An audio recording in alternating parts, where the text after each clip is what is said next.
as mad as it sounds right now, I tried to buy a Formula One team. So I thought, what do I do? I've got so much kind of great goodwill from everyone and enthusiasm. I'll put on a road trip and get them all together. And really it was I thought of it back then as just a one-off. I thought it'd be a great way to get all these people from different walks of life to hang out for a week, you know, share an adventure together. And if they enjoy it, then I can ask them to support me in another venture or whatever it might be. Anyway, so that was the first Gumball, and that happened in April 1999.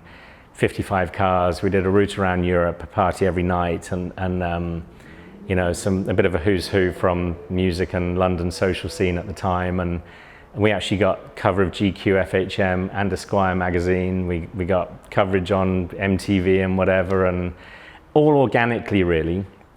All through either publicists of celebrities that were participating or friends that I'd already got in the industry. And the end of that first rally, that first week, the energy and the enthusiasm from everyone that did it wanting me to organize another one was crazy. I had friends that owned companies wanting to sponsor it if I did another one.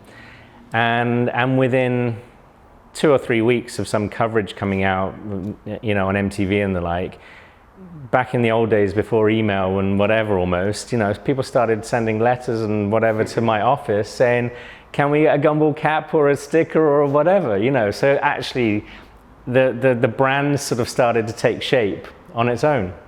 And I also came out of that first rally having spent far more money than I actually had. And so I had to sort of, you know, these events and parties I'd put on throughout Europe were, you know, I tried to put on the best that I could, knowing that I probably hadn't quite got the budget to cover it almost. And so I actually sort of, it threw me straight into organizing year 2 to essentially kind of keep the funds rolling and pay off the first one and throw it into the second one. And then, you know, it took legs of its own, you know, and sort of, you know, I treated it as a very different event to anything that existed in the car world at that time. And even though there were other car rallies, it wasn't like any other car rallies. And I'd driven on lots of the sort of owners club runs and classic car rallies and whatever. And I love those, really enjoy them, but I wanted to create something different and appeal to people that wouldn't maybe do a car rally normally. And maybe there for the party or the social element or maybe the driving or a bit of everything. And I like the eclectic nature of both the cars and the people.